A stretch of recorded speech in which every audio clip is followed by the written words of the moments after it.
Hello, it's Brain Tumor Awareness Month, so I'm wearing my Brain Tumor Research t-shirt, and the reason I support Brain Tumor Research as a charity is because they research and fund metabolic therapies. So they put research money into, and they do research into metabolic therapies, like the ketogenic diet and repurposed drugs that have metabolic targets and effect on signaling pathways involved with proliferation of these brain tumors specifically. And they're able to test that on a model of the blood-brain barrier to see if it can even get through to the brain. Because that's the main obstacle that is there to be overcome. I'm also in front of one of my favorite paintings by Renoir, and it's just something we have in the home, and I've always liked it.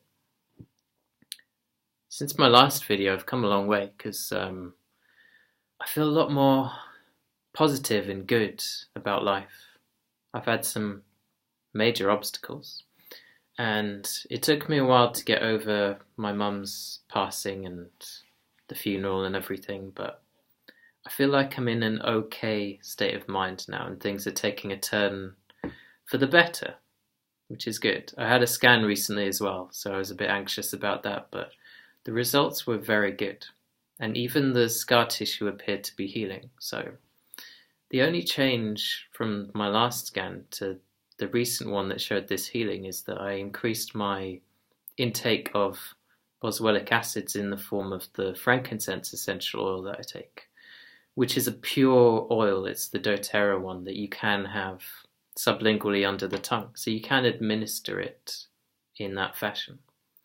And it appears to be bioavailable because I do get, if I'm symptomatic, I do get ease of those symptoms whereby it's completely reversed quite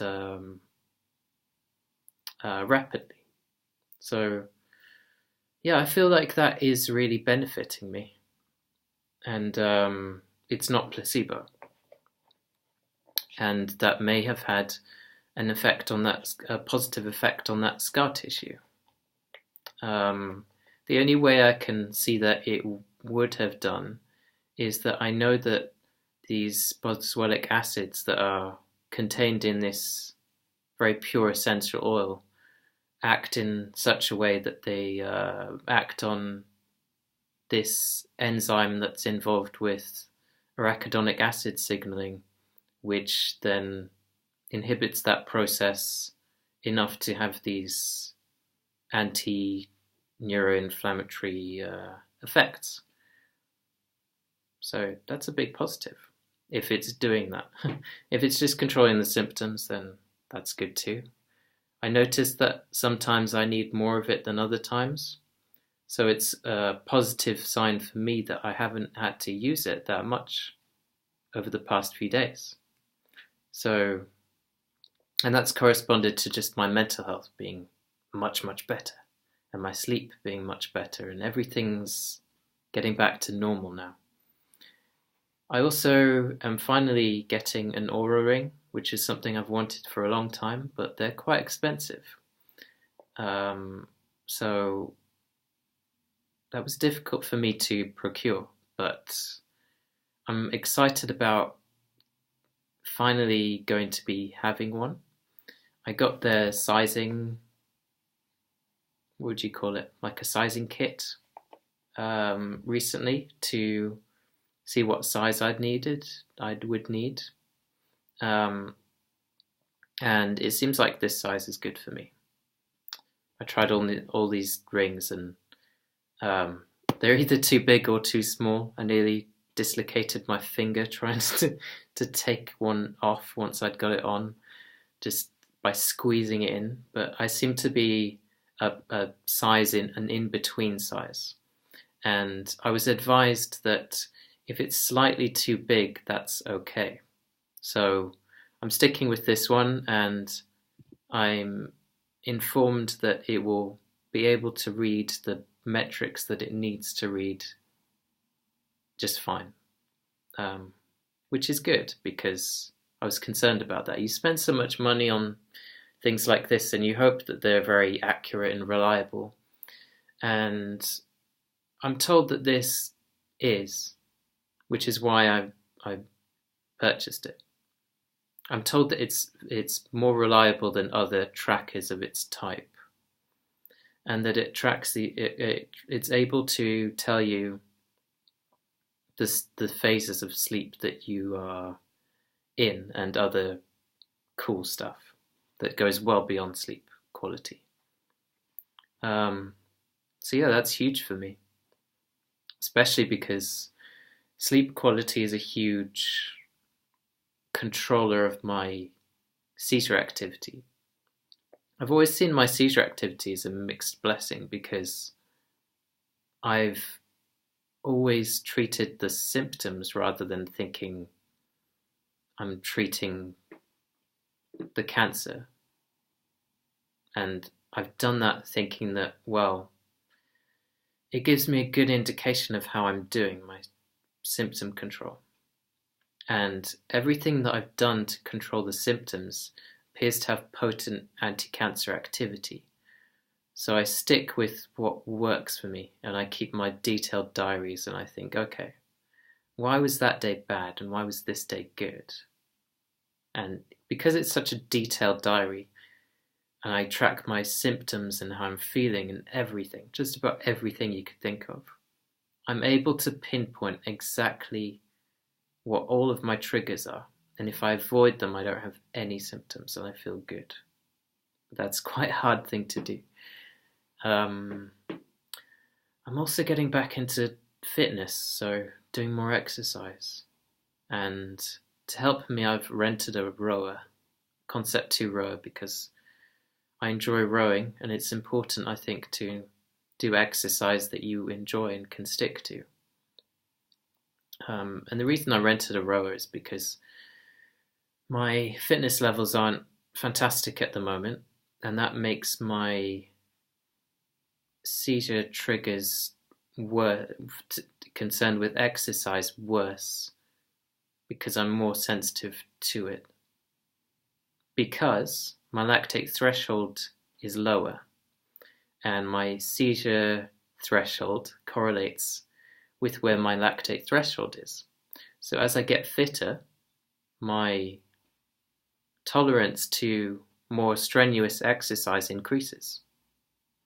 My tolerance in terms of my seizure activity, not my muscles failing or my cardiovascular fitness in general, but yeah, my seizure activity correlates with my lactate threshold. So my breathing rate needs to keep up with the workload, but then I need to challenge myself just enough so that I can improve in my fitness, and then over time I can push myself more and more. And I've had interesting results with this in the past. So yeah, looking forward to that. And it's just safer at home if I'm trying to improve my fitness levels. There's so many other seizure triggers in gyms, and I just don't like gyms anyway. I've never really liked them. I just don't think there's too many things that I don't like about them. And I don't think they're the most hygienic places to be in either. So yeah, that's everything that's going on at the moment. I've got lots to look forward to. Finishing my thesis finally.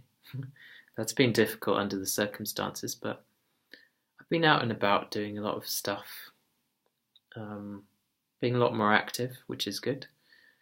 My diet's good. It's getting better. It's changed recently because I've switched back to like a Mediterranean ketogenic diet. So having more olives, broccoli sprouts, avocado. I can have all these foods now because as my brain's been healing, I don't have these sensitivities that I used to have to all these foods, which is really nice because it allows you to be more flexible.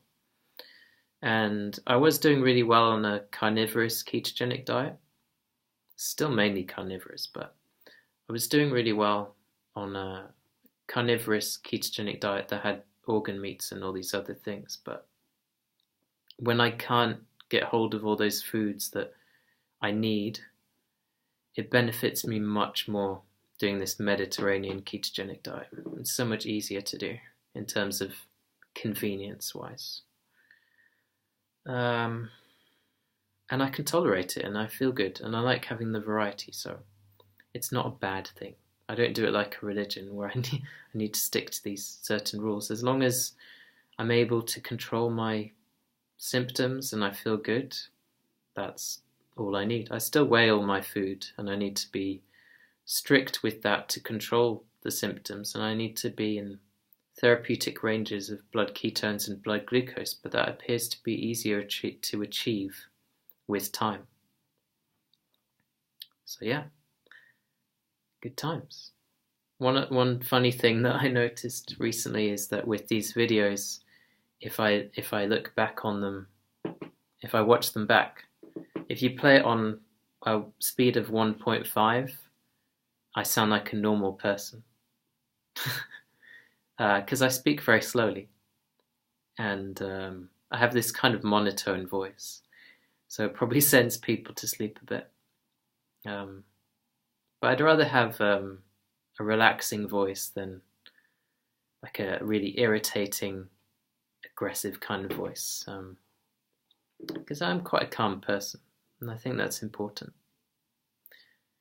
Anyway, I've had good things in my life at the moment, and good things to look forward to too. I've got this ginger beard at the moment, and don't know if I'll keep that up, but it's interesting how it doesn't match my hair on my head or anything else really, but I guess it's the Irish in me. I've got some Irish in me somewhere down the line. I think everyone does. They get everywhere, don't they?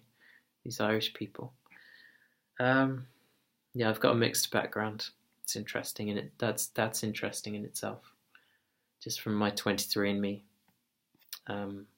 By the way, I use that 23andMe. I use the raw data from 23andMe to do a lot of fun things, and to learn about aspects of my diet that might be helping me or not. I use a program called Prometheus to work that out, and extract that raw data and see what interesting findings you can get from that. But that's another topic for another day. Just wanted to update people and tell you that I'm doing very well. And I'm supporting brain tumor research for brain tumor awareness. And we're getting there, slowly but surely. If people are open to these things, these metabolic therapies, which increasingly they are, despite increasing or despite continuing resistance from many people and organizations. So, have a good day, and I will see you soon.